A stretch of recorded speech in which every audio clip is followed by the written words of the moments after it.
What's up, Mhm. Grace? Mic check, mic Mic check. check. Do I sound alright? You sound amazing. It sounds like you have a $50,000 microphone right now, so Oh it wow. sounds great. I'm just using my phone because I wasn't sure. I haven't used Spaces for a while, honestly, so I kind of forgot how to use it. But I'm glad I figured it out. Yeah, you know what's crazy is I always do these mic checks and I'm using like the old headphones, like the wired ones, not even the AirPods. And everybody's like, "Yeah, it sounds great." So I'm like, "Hey, $30 headphones work, then $30 headphones work." I'm glad. Yeah, you sound great. I couldn't use my Yeti on the desktop, but I'm glad this my phone still works well. Yeah, I maybe Elon fixed it, but Yeah. backstory about me, I've hosted like dozens of Twitter spaces before.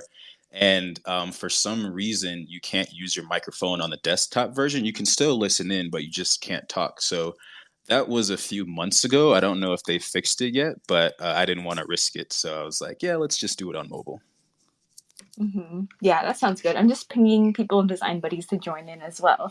Yep, and this is recorded as well. So even if people Oh. can't tune in now, we're going to do some post initiative marketing with it. So we're going Mhm. to end up putting it on YouTube, and then we'll probably end up using some snippets to promote the next event that we're doing. So if they can't make the event today, then they could just find it on YouTube or our other socials. Cool. Sounds good. I put my phone on the table, so does this also sound okay as well? Yes, it sounds amazing. Awesome. Cool. So I guess we can go ahead and get started since this is recorded. I want to welcome everyone in the audience. I see you out there, cosmic and cool. And I also want to welcome you, Grace, to our very first Twitter spaces, at least since I've been at LottieFiles. So I definitely want to thank everyone for lending us your ears and giving us some time today. So my name is Austin Harris. I am one of the partnership and community managers here at LottieFiles. And I am joined today by Grace Ling, who is a product and UX designer at Electronic Arts and also the founder of Design Buddies. And I'll do a way better intro in a second. So, the purpose of this Twitter Spaces is to just have a great discussion. It's like a fireside chat, there's no right or wrong answers here. The purpose is to just exchange ideas with our amazing guests that we have here today, with a goal of helping designers to build globally epic careers through storytelling. So, how this is going to go in terms of format is we're just going to dive into some introductions and context. Grace is going to tell us a little bit about herself and her background. Then we are going to dive into some discussion. We'll talk about designing itself, of course. We'll talk about career progression and the importance of community. And then we'll finish it off with some call to actions and some tips and tricks, followed by a Q&A session if anybody in the audience does have a question. So again, this is recorded. I do encourage attendees to participate. Go ahead and ask questions. If you want to ask your questions in the thread below this Twitter Spaces, I can go ahead and ask it for you. And also use hashtag LottieSpaces if you do decide to ask a question. So I'll finish this little introduction section off with some emergency protocols. So I have been in situations where the Twitter Spaces drops for whatever reason. If this Twitter Spaces does drop, I will simply spin up another one immediately and it will be posted on the page that I'm calling in from, the LottieFiles Twitter, and then we can pick it off from there. That's the beauty of having an agenda because I know exactly where we're at. So, here's a more in depth introduction of Grace Ling. So, she is a product and UX designer at Electronic Arts, otherwise known as EA, which is known for its suites, mostly known for its suite of AAA games, including FIFA, Madden, NBA 2K, and all the other sports franchises that we all know and love. Grace is also the founder of Design Buddies, which is a community of, it was 50,000. I think you just reached 60,000 like a week ago, right? Yeah, we did last week. Yes, yes. So congratulations on that. Thank And you you. just started in April 2020, if I'm correct, right? Correct. So that is absolutely astronomical numbers there. So I'm super excited to talk about that. And the goal of Design Buddies, of course, is to help designers to land jobs, improve their skills, and to, of course, make friends. So Grace is also an illustrator, a content creator, a speaker, a world traveler, and a seasoned runner with a goal to run a race in every country. So very, very well-rounded person, if I do say so myself. So I'm going to go ahead and pass the microphone to you, Grace, so you can give us your own words about who you are. But I want you to start from the beginning, right? I want you to tell us what I call your hero backstory. So give us some context. Where are you from? How did you grow up? If, of course, whatever you're comfortable sharing. And how do you think that background put you on the trajectory to be where you are today holistically as a person, including design, including running, including world traveling? I would love to hear your hero backstory. Yeah, for sure. Thanks for having me on as well. I'm honored to be the first guest on the first episode of LottieFiles podcast. So I'm Grace. I was born and raised in um, California, Silicon Valley, SFA area, San Jose. My parents are from Taiwan and Singapore, and they both are in academics and engineering. So I was really born and raised in the tech. Growing up, I changed my career goals many times. As a kid, I was actually the class clown. Like, I love to draw, so I drew a lot of comics, fun happenings in school. I would tell a lot of jokes in class. I actually got in trouble a lot. I was sent to the principal's office a lot, but I told a lot of jokes. I just love making people laugh and feel entertained, and still carry this with me today on the internet and at work as well. So I literally like dance on LinkedIn and say memes and stuff. Like, one of my life goals is to still become a meme. So my upbringing got into a lot of trouble by being a class clown, but still was inspired to keep making people laugh because I love making people feel entertained and feel happy and also learn. So that carried along with me for to this day today as well. And then I remember in middle school, I used to, as a kid, I was an artist. I loved telling jokes, but I also describe myself as like a couch potato. So I wasn't really into sports actually. And one day when I was 13, my mother, she paid me to go to the gym with her. And at the gym, I discovered the treadmill because they had SpongeBob playing on the TVs. And that's when I discovered running. And so I started running regularly, ended up joining cross country and track, going to state and winning national titles and breaking out my school records. So that's how I got into running, all because my mother paid me to go to the gym with her and discovered I was actually good at it. And then that inspired my major of bioengineering in college. In university, I went to Santa Clara University. My undergrad degree was in bioengineering because I want to learn how to biohack myself to run faster. And I was like pre med and everything as well. But however, after doing a couple of internships in biotech, I realized I didn't really like working in a lab, but I always loved games growing up. So that's how I got into computer science and engineering instead. I wanted to learn how to code so I can make my own games. So I ended up getting a bachelor's degree in bioengineering and then a master's degree in computer science engineering. But after doing a couple of internships in game development and software engineering, I realized I really wish I liked coding, but no matter how hard I tried, I just couldn't feel the code, like I feel like it's a really great skill to have, but I didn't enjoy being stuck on a problem all day as much as I really tried to.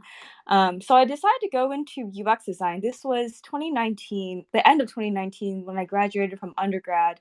I was drawn to UX design because it felt like a combination of art and science. Like, with my illustration background and my scientific engineering background, it felt like a great career combination. And plus, it pays really well without needing to code. And I was also really drawn to that.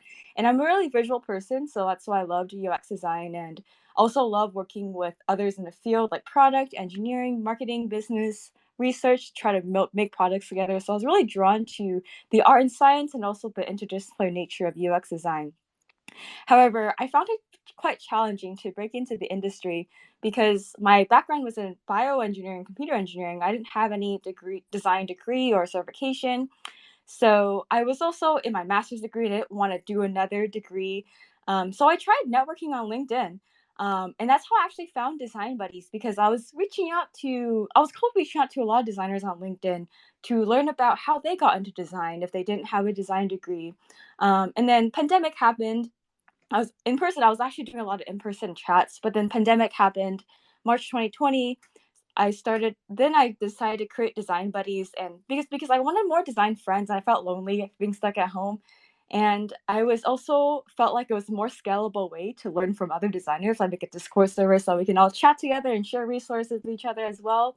So it kept growing and growing, and I shared it I saw that I shared design buddies with my own social network in the beginning. That's how we got our first 200 members in the first week. And then I was like, wow, this can be really big. So I shared it everywhere I could, like Facebook groups, Reddit groups, other events.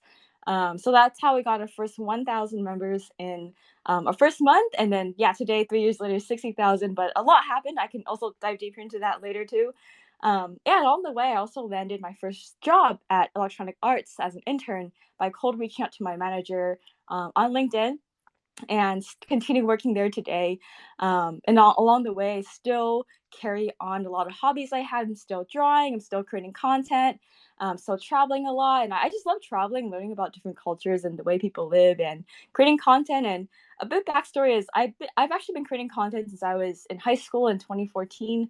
I kept getting bad grades in school, and I realized I needed to improve my writing skills. So I started writing on Tumblr. And then it went viral. So I still carry on content creation to this day because I just love being able to like improve my communication skills, being able to like connect with so many people in the world through content creation, helping others, sharing my experiences as well. So that's a bit of a backstory. I feel like I rambled on a lot, but yeah, I can dive more into anything if it helps too.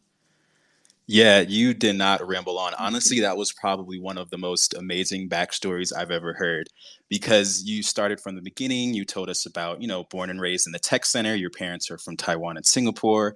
And then you looped it all the way back to how you got into running and how you got into UX design and how you founded Design Buddies by cold reaching out on LinkedIn. So I really, really appreciate the depth that you went to in telling us your backstory. So I want to ask this kind of general question before we start to dive into some more, technical things. But you said that, software development wasn't for you because you didn't like, staring at a problem all day long. So I want to ask, what does design mean to you? I guess holistically, like, do you enjoy the art of storytelling and design is the medium to do that?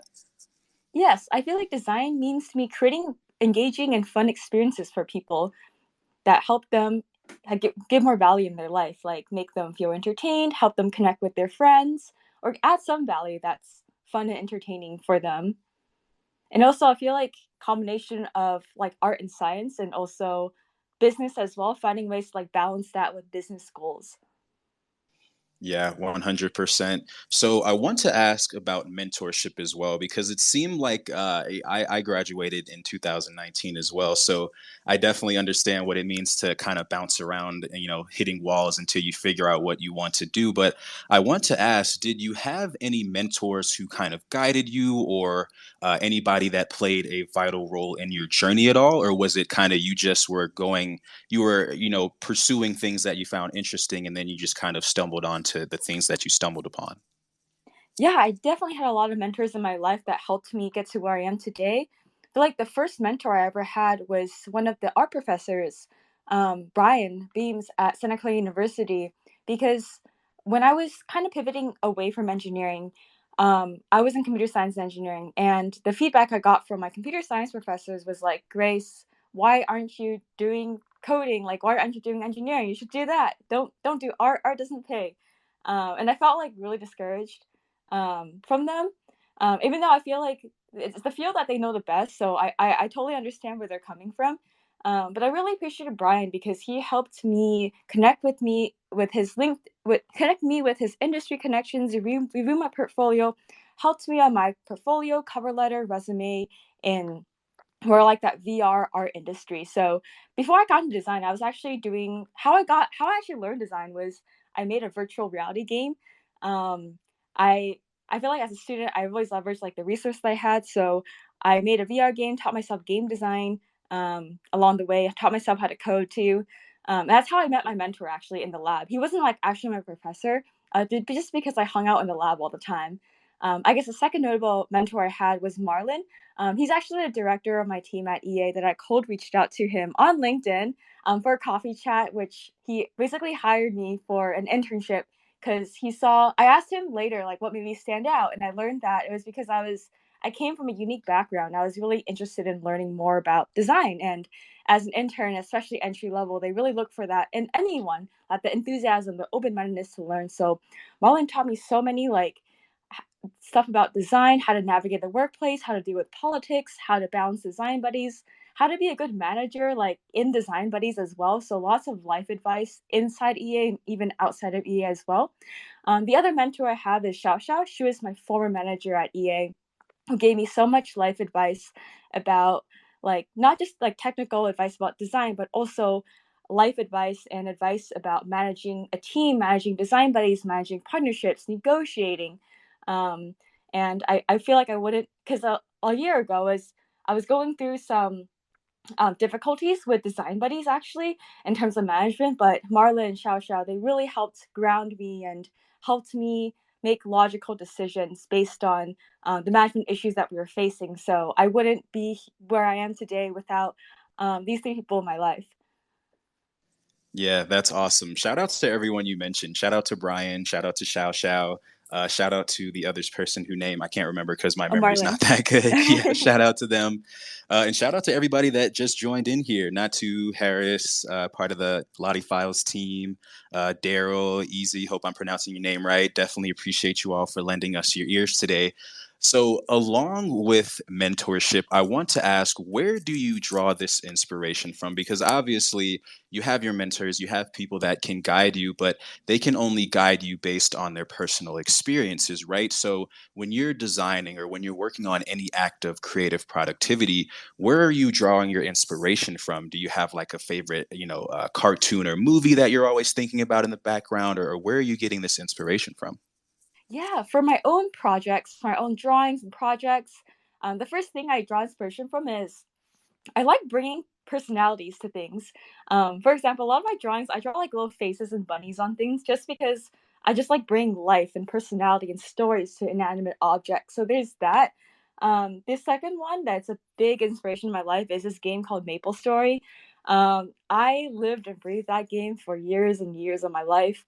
In fact, my parents actually didn't let me play games growing up. They're like, games rot your brain. And so I actually went to sleep at 8 p.m. and woke up at 3 a.m. almost every day in high school to play Maple Story. Maple Story is a massive multiplayer online role playing game. So you can have, it's like you can pick a class like mage, warrior, thief, and you can fight monsters. Whole open world you can explore. There's also social dynamics of it as well. Fun leveling system, fun storyline. So all the art as well and the music and everything on Maple Story, it I just like love it so much. And I made lifelong friends through that. I have friends who gotten married like in real life from Maple Story.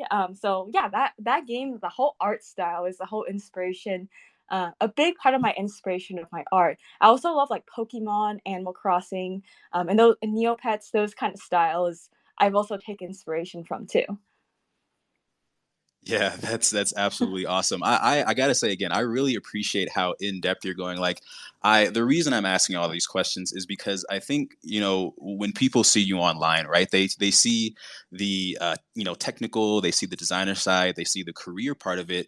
But my job is to tell the real story, right? To tell the real story of who Grace is holistically as a person, while also talking about the careers and things like that. So I guess we can start to dive into some of the designing and building things. So I want to ask, and I kind of, might have an answer already. I think I already know what you're going to say, but I want to ask, when and why did you decide to add motion to your design process? Like, I assume that maybe when you started designing, it was more of static images, but as you said, in order to tell a better story, you want to add motion and you want to make it more interactive. But I want to hear from yourself, when and why did you decide to add motion to your design process? And also within that same question, could you also share how you first came across LottieFiles and what initially drew you to the platform?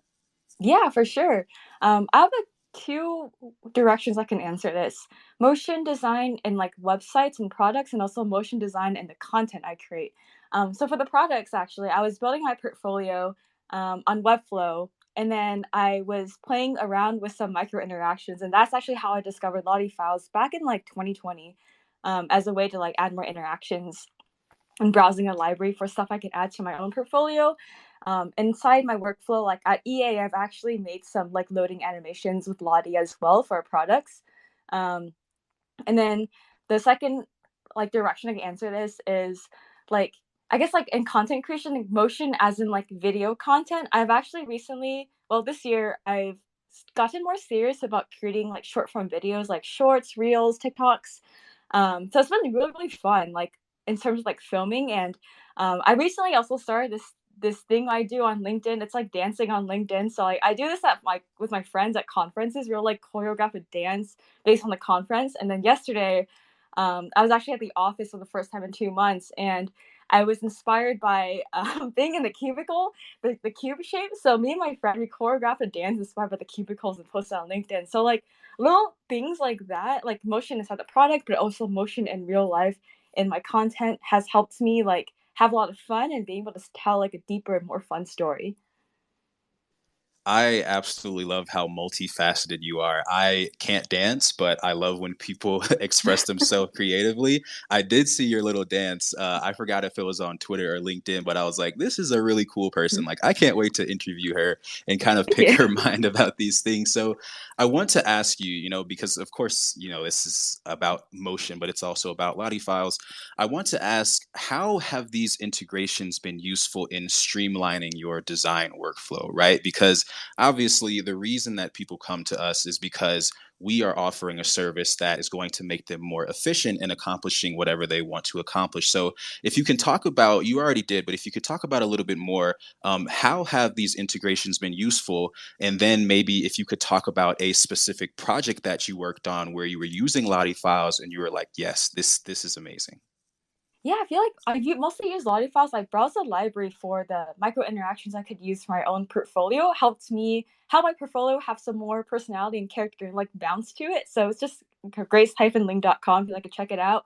But I'm really excited about the Figma plugin. Actually, I tried it a little bit to make some animations of my own because previously I've always loved animating things. Like I've started animation actually doing 3D animation when I was making my VR game in Maya, and it was a lot more complicated. And then I went through a phase where I was on Procreate doing animations with my illustrations. But I'm really excited about the LottieFiles plugin because it helps me being able to like utilize Figma, which is actually the tool that I'm most familiar with, and export automations directly. Because I've tried to learn After Effects so many times, like and I just feel like if I don't use it for a couple of weeks, I had to relearn the whole thing. So I really feel like the Figma plugin, at least for me, helps a lot of UX designers and lower the barrier to entry in creating motion.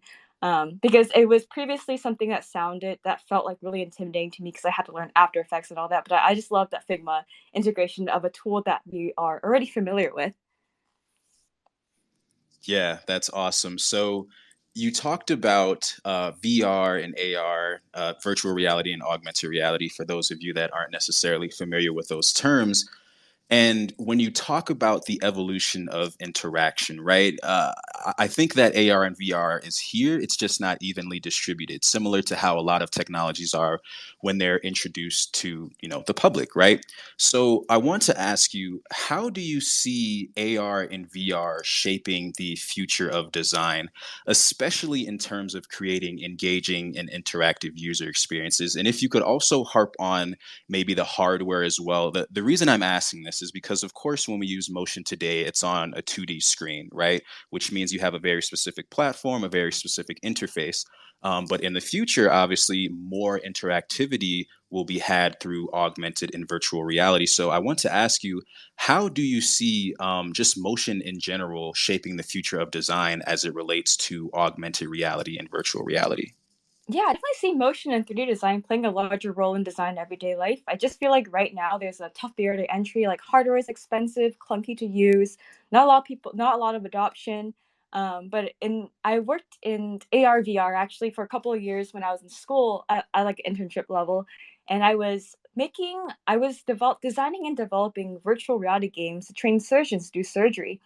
And I've also designed a VR game for education. I feel like I definitely see it play a bigger role, especially in education and helping simulate the environment and helping people with like motor skills, but also creating more engaging platform for education that's more immersive and can maybe this is like not proven or anything, but I my hypothesis is that it will help to make learning more fun and more interactive and therefore help students retain information better in like a simulated environment compared to 2D screens. Wow, that's awesome. I didn't really think about it in terms of like more applicable things like training surgeons to do surgery, right? It's going to make it more interactive. It's going to make it easier for people to learn. And obviously, medicine is important, right? We need to heal people. So I love how forethought you're thinking, if that even makes sense. But I would love for you, before we get into the community aspect, I would love for you to share an example of a product or a brand or an organization that you admire for its success in creating that strong emotional connection with customers. Like, do you have a product or a brand that you look at and you're like, yeah, like they're doing it right? Do you have one of those? Yes, Discord actually. I love Discord. I've been on Discord since 2018, and I love like their branding, how they have a mascot Wumpus, and how their branding it's like very fun, very casual, very gamer like, and it really resonates with my personality. It's actually the inspiration. Wumpus is Discord's mascot, and we I took a lot of inspiration from Wumpus in creating Fluffle, the Design Buddies mascot. Um, like Wumpus is like your guide to Discord, Fluffle is like your guide to Design Buddies. I also love like there's like this one micro interaction that I used on Discord once. It just like stuck with me. It's the switches, how it just like slides and glides through. Like I just love that. Um, that's like something really specific. But I just like love Discord, like the design, the brand, um, their marketing videos. They made like an anime on their YouTube channel, how they launch products, and I've also loved like hang out and I'm friends with all their team members and staff as well. They all have a fun, really casual, and really smart and really great at what they do too. I just like really love hanging out with them too, and like I guess like communicating with the staff members too. I think Fluffle is probably the greatest name of a mascot that I've ever heard before. So, shouts out to you for coming up with that name. So, you already talked about, what inspired you to create Design Buddies. It was more on the end of you were cold reaching out through LinkedIn and, you were trying to figure out how to break into the space. And through that, you sort of built this community up kind of from the ground up. So, This space was downloaded via spacesdown.com. Visit to download your spaces today. if you could talk more about the inspiration to create Design Buddies, and if you could also, in that same thought, talk about what has been the most rewarding aspect of building this community to, like you said, over 60,000 members in 3 years. Yeah. What inspired me to create Design Buddies, to be honest, is I needed a job. um, but I also loved having I loved having fun, and I love like meeting cool people, and I love creating a space where I can meet people who are different than I am from different parts of the world, different life experiences, so I can learn from them as well. But I was the impetus or like the I guess the impetus of me was like literally I want a job, and that is like the real deal. But along the way, now it's like no longer looking for a job, but like now I'm seeking to learn from people from all over the world. So that inspires me, being able to like connect with people. And the most rewarding aspect I feel is, for at least for me on the personal level, is having friends all over the world to hang out with. For example, we recently had meetups all around like SF Bay Area where I'm at, but also in Singapore, Los Angeles, and I was able to meet people who have been in Design Buddies for over 3 years, seeing them grow in their careers, seeing the faces to their Discord names, and also having friends all over the world to hang out with was also and doing fun touristy things with was so much fun. I love that. And also seeing people land jobs, seeing people from different areas of the world who might not have the network and resources to learn skills for a tech job, access these resources for free, and being able to advance in their careers is also really rewarding. So on a personal level, like having friends over the world, learning from so many perspectives so I can keep building. And also for people, like helping people connect, helping people level up in their career, helping the local communities feel connected and help each other out too. Yeah, and I'm sure by learning from those different perspectives, it's also contributed to your inspiration and learning about new tools and tips and tricks. So it's kind of like this flywheel, right? You teach people, they teach you, and everybody grows under this umbrella. So let's talk about the underbelly of community, right? The things that people don't want to talk about, right? What is the most difficult part, in your opinion, of running a community of this size? Yeah, the most difficult part is managing a lot of expectations and managing so many different opinions. Um, the biggest challenge, a really big challenge I had about 1 year ago was a lot of the moderators, they wanted a more strictly moderated community, and it was like me balancing like strictly moderated versus people having fun, creating a more fun, relaxed environment. Yeah, just like balancing expectations, balancing, because we're so global, and there's so many different cultures in this world. Like some things might be okay in different cultures, some things might not. But I feel like that idea of just listening to just understand instead of listening to respond, and really trying to listen to understand both sides of a situation and making an objective decision has helped me, and seeking opinions that are different than mine, and just try to learn from all perspectives and not having to like define everything as good or bad or black and white. Like it depends. So I feel like I'm still working on it, but finding a balance of all these different like opinions, emotions, and different ways of thoughts and running a community is something I'm always working towards. So it's so much fun. I'm learning so much along the way too. Yeah, that's absolutely amazing. Listening to understand instead of listening to respond. I feel like the world would be a lot better place if people had that kind of mentality.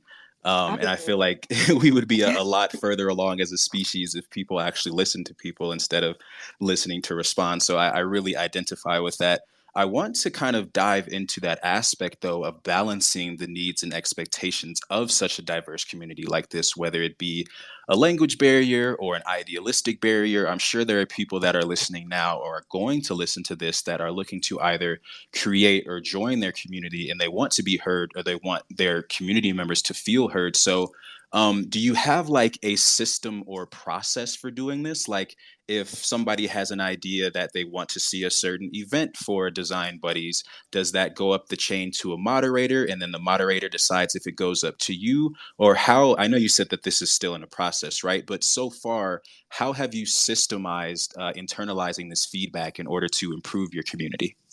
Yeah, usually we have a mod mail where people typically reach out to, and this mod mail goes to our whole mod team.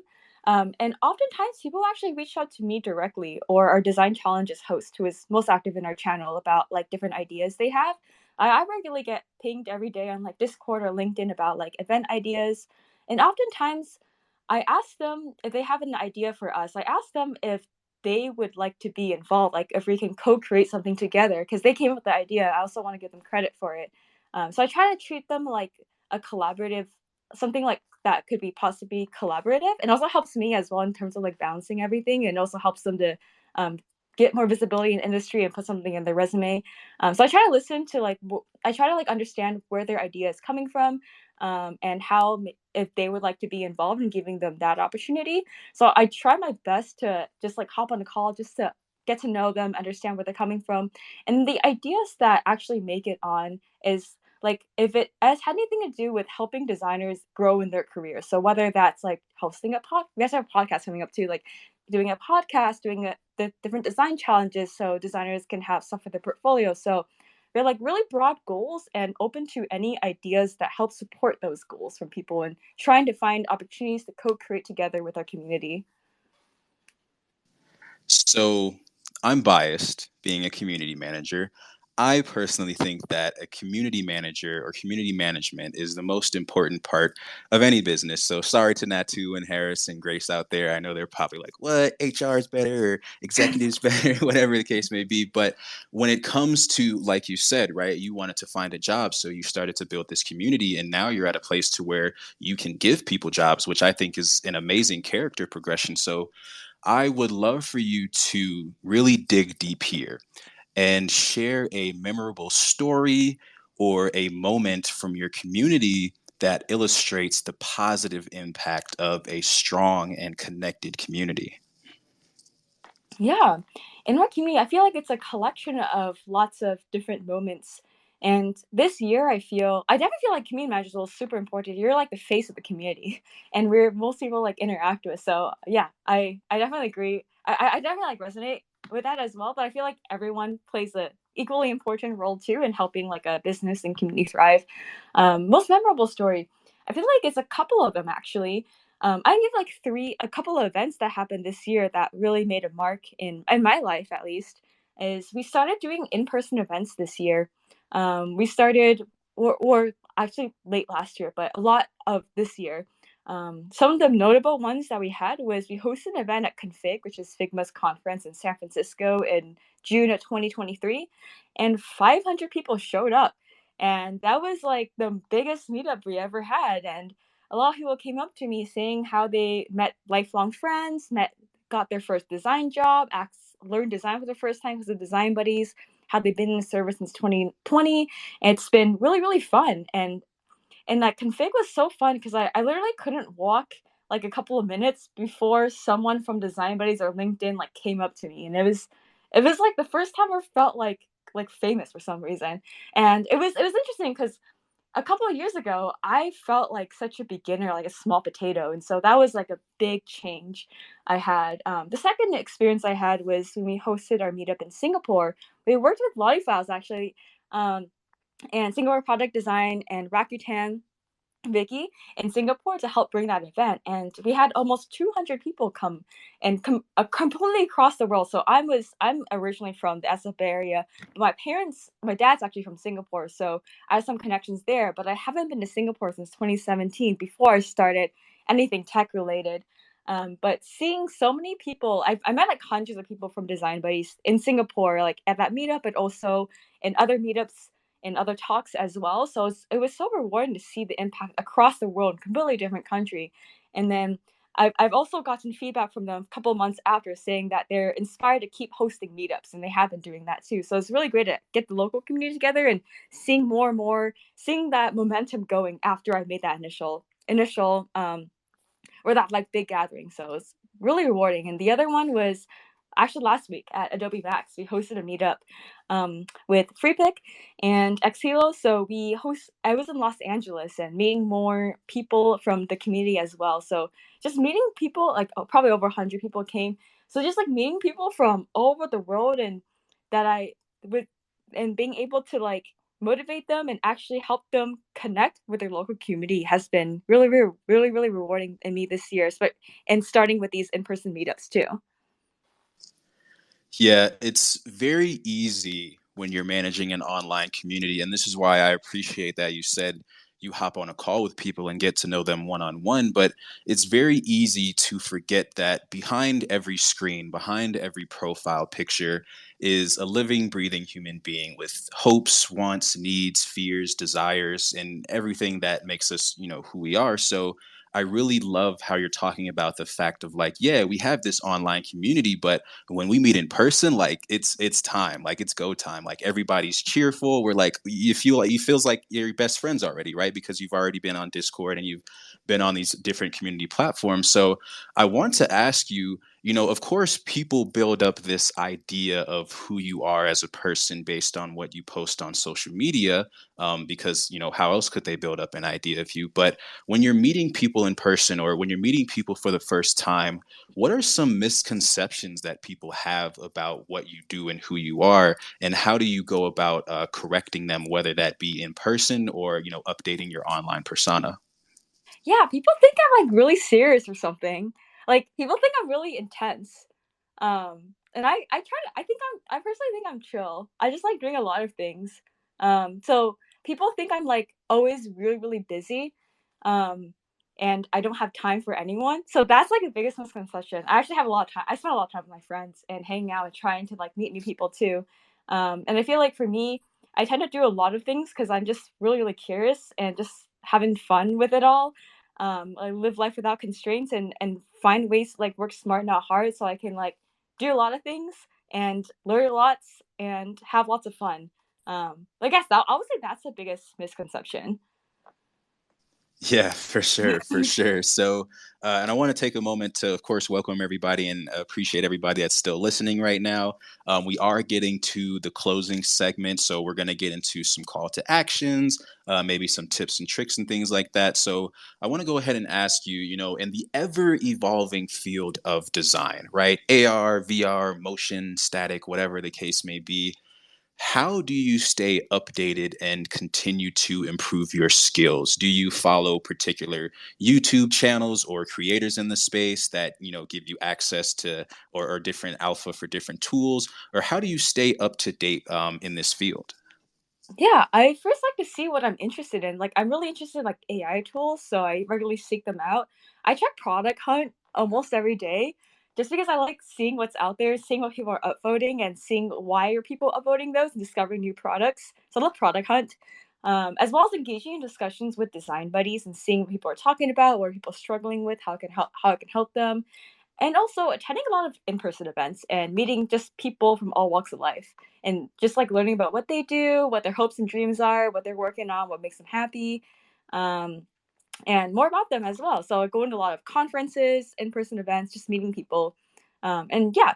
So like I guess content-wise, I also really like some newsletters I subscribe to. There's this newsletter I like called like The Hustle, and also, like, I really like the creator economy, so Colin and Samir YouTube channel I like. So it really just comes down to like following what I'm personally interested in. I don't really have like any like agenda, but these are just some things that I following what I'm interested in, checking product hunt, engaging in discussions online and in-person events to seeing what's curious, what's new. And also if I see a new tool, I would just like dive into it and just learn how to use it and have fun, just like what I did with a lot of AI tools.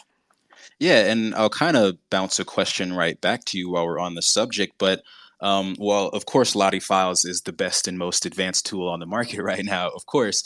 But what emerging trends or technologies do you think are currently shaping the design field? And how should designers adapt to stay relevant? In my opinion, I feel like it's like buzzword, but like AI to help streamline workflows. I personally don't think AI will ever replace designers because there's so much like context that goes into a design as of now. But I think AI could be a good starting point, like helping you get more inspiration or help you explore more options in your iteration. So I think AI is a tool to help level you up as a designer and like a coworker, or not coworker, but like an AI is like a tool to help you and not and don't be afraid of it like replacing you, but I feel like it is important to learn how to use these tools and use and seeing how these tools can help you streamline and improve your workflows today to stay on top of everything. Yeah, thank you for saying that so everybody could kind of, chill out. I feel like everybody, at least within the creative space, is like, oh goodness, AI is going to replace me. AI can already do, art and this, and that. But like you said, right, it comes down to that human creative aspect. And there's so many little, micro interactions that AI simply can't replace. But it can definitely help you when it comes to improving your workflow. So these are kind of the last rounding off questions here. But what are you working on right now that really gets you excited? I'm working on traveling the world, actually. I've been going to 20 countries a year. I'm also going to Antarctica next year, so I was in Iceland and Greenland as well. So 20 countries, also 20 countries total next year. So I just love traveling because I also feel like I just love experiencing new things um and traveling is like the way for me to experience the most new things at scale. So I just love doing that. And I found it really helpful in a business context as well because with our partners I chat with the design buddies that they're from different countries, so I've been there, we have something we can connect on from a human level too. So it actually really helps me. And I'm also growing in my lifestyle and travel content creation journey. So I make TikToks and Reels, travel blogging on my like Instagram and TikTok. So it's also creating content for that and just having fun meeting other travel bloggers along the way too. Also really excited about design buddies and content creation. I have a lot planned, like in-person events, a conference coming up next year. Lots of cool collaborations I'm doing with lots of brands and design tools that I'm really excited about as well. That's And also awesome. EA is fun. Like I actually really enjoy when I'm working at EA. I can't share too much of it right now, but I'm so excited to be working with more closely with EA's community managers for their games to not only learn more about what they do, how to succeed as a community manager, but like collaborate on products together. Because I do all these things like outside of work, even though like my job title is UX design, but I'm so excited that I can also have these like resources and opportunities to get involved in like community social at EA too, and my full time job, my full time job too, or my day job. Yeah, thank you for sharing that. I really, really do appreciate it. So, if you had to look back at your younger self, and this question is more so for the next generation of designers, but also your younger self, what advice would you give them, whether it be holistic advice about, taking care of your body and biohacking, or whether it be specific advice on keeping up to date with designer trends? But I guess if you had to look back at your younger self, what advice would you give that younger Grace? Take more risks. And just learn from them. Like, especially when you're young, you have so much time and you have so much more time to take more risks. This would look like for me, I kind of like live life asking for forgiveness instead of asking for permission. It has brought me a lot of successes and lots of learnings. So that's how I been able to get like accomplish a lot and learn so much in such a short time. So just don't let anyone tell you no. Just try it and fail, learn from it. Failure is good.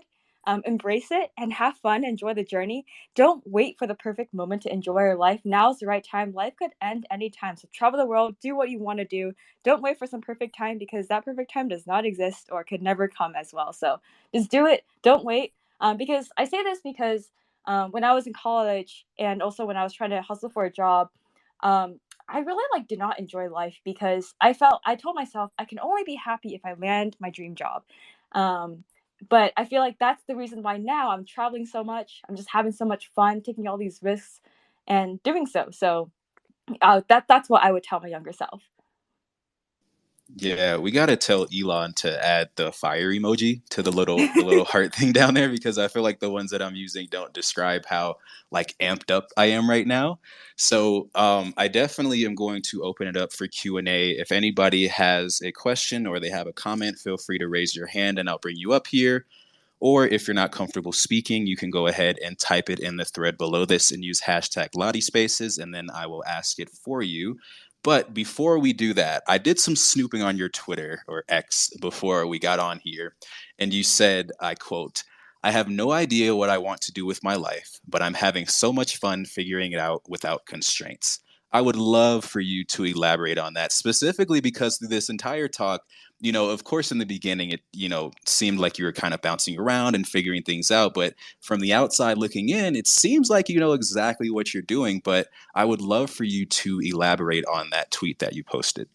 Yeah, for sure. This is a thought I actually had randomly on the Caltrain. I was going home from work yesterday, and I was like, put it on Twitter, or no, I'm forever calling it Twitter. It's always gonna be Twitter for me. Um, yeah, so I feel like for so long, I've identified my own personality with either my college major or job title, and then I felt like such a constraint. Like especially when I was starting UX design, I just felt like I just lived and breathed UX. Like I felt like everything I did had to be something with do with getting promoted, furthering my career. And I realized that's not the way I want to live. I feel like life is much more than what you're studying in school or your job title, and there's so much more you can do to life.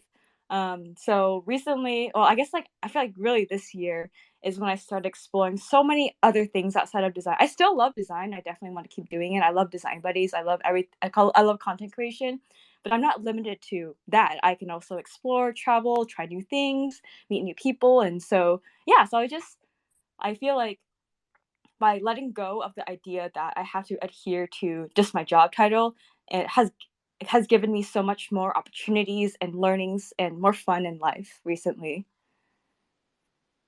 Yeah, for sure, for sure. So I don't think that we have any questions from the audience. Or let me check again. Nope, I don't see anything. I'm going to attribute that to you being such a wonderful speaker and you elaborating on so many facets of your life that everybody knows exactly who Grace is. So shouts out to you for being very articulate. So we can close this Twitter Spaces off with some action items, right? Where can listeners follow up with you? How can listeners support you? And then if you have any important dates or initiatives that you want to mention. Yeah, for sure. Thanks for having me on. This is a fun conversation. Feel free to follow me on Twitter. It's gonna be Twitter for me. I'm on LinkedIn. I'm on Instagram. LinkedIn, just Grace Ling. Instagram, I run Grace Pace is me, and Candy Leaf with the underscroll is my art. Feel free to join Design Buddies on Discord. The link's actually in my Twitter bio. Yeah, I'm also on everything. I have like a beacons link, which is link in bio with all my other links in my Twitter as well. So feel free to reach out, connect. Happy to chat about content creation, UX design, community building, make friends. So yeah, feel free to reach out, and thanks so much for having me on. Wait, I see Yeah. a reply. Oh, we have a reply. Um, let's see. Oh, okay, we do. It was just 1 minute ago. Okay, so we didn't miss it. I'll go ahead and ask it. So this is from Cool there in the audience. Shouts out to you being here for this entire thing. It reads, as a young designer just starting their UX career, is it better to focus on getting certifications and developing skills first, or to build a starting portfolio and then strengthen your skills after? And then the question after that is, what advice do you have to build a strong portfolio without much experience? Yeah, great question. This was something I thought about when I was starting out a lot as well. The main reason why I didn't, I feel like going back, I probably would have, but the reason why I didn't was I was already enrolled in a master's program. But I realized what I did personally to get into design without any degree or certification worked better in the long term. So for me, I guess it really depends on your learning style. So certifications like doing a course or a boot camp is really great if you learn really well in a structured environment. For me, I learned the most. I learned the most by doing. I don't really. So I'm the type of person who like plays games without reading the instructions. I just jump right into it and figure it out. So that's how I work. It might not work well for everyone else. So that's my learning style. This is what worked for me. So what I did was I did a lot of volunteer work at nonprofits, at startups without funding it to build up my experiences in UX design. So I helped with like web design, design systems, branding guidelines. I also did a lot of design challenges. I know back in the day, Adobe XD had a bunch of them. So I would do that, collaborate with people doing design challenges, hackathons, try to develop my problem solving skills. Um, I also post a lot of content on LinkedIn. Um, Being loud and proud with my learning process and my creations has helped me land basically like all the opportunities I had. Was I would share what I was working on, my learnings, what events I was attending, what I learned from them on LinkedIn, and building up my following that way has helped me develop like a strong network of people reaching out.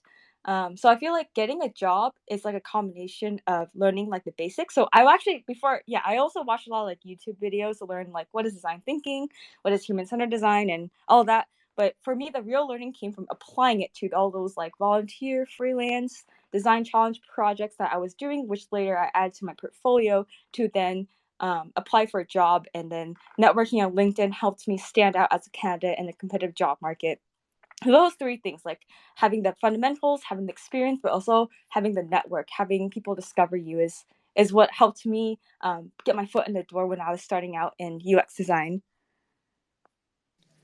Grace, I really, really, and I said this before, but I really, really do appreciate how in depth you go with these things because that's why we're here, right? The question that Cool asked is the reason why we're here, and this is what what Kay would call this the CEO of our company. This is what Kay would call evergreen content, right? It touches on who you are as a person. It touches on how you progressed in your career and how other people can reach a similar success as you have. So I really appreciate you for diving so deep into these subjects because there are going to be people that are listening to this a year, 2, 5, 10 years from now that get these little nuggets of wisdom from you, and it's going to completely alter the trajectory of their life. So, again, I want to express my gratitude for you being here for the last 53 minutes and sharing your story unfiltered, telling us your background and everything in between.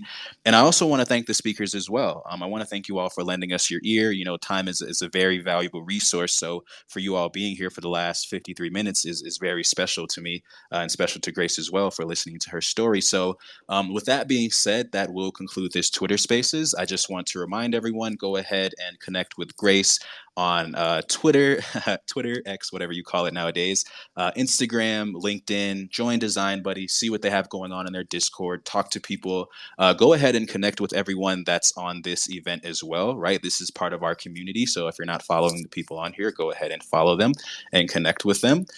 In terms of some post event initiatives, again, this has been recorded. So we will be posting it across our different platforms. That way you can listen to it and you can share it with your friends that you think would get some value from this. But with that being said, again, my name is Austin. I'm one of the partnership and community managers here at LottieFiles, and I have been your amazing Twitter Spaces host for today. But with that being said, I hope everyone has a great rest of your day and stay tuned for the next one. Thanks for having me. Thanks for having me on. It was fun, and I'm honored to be the first Lottie Files podcast guest too. Yes, this is history. So we appreciate you being here and creating history with us. We really do. Thank you. It was fun. Yep. All right, everybody. See you in the Twitterverse. Peace out. Bye. Thank you.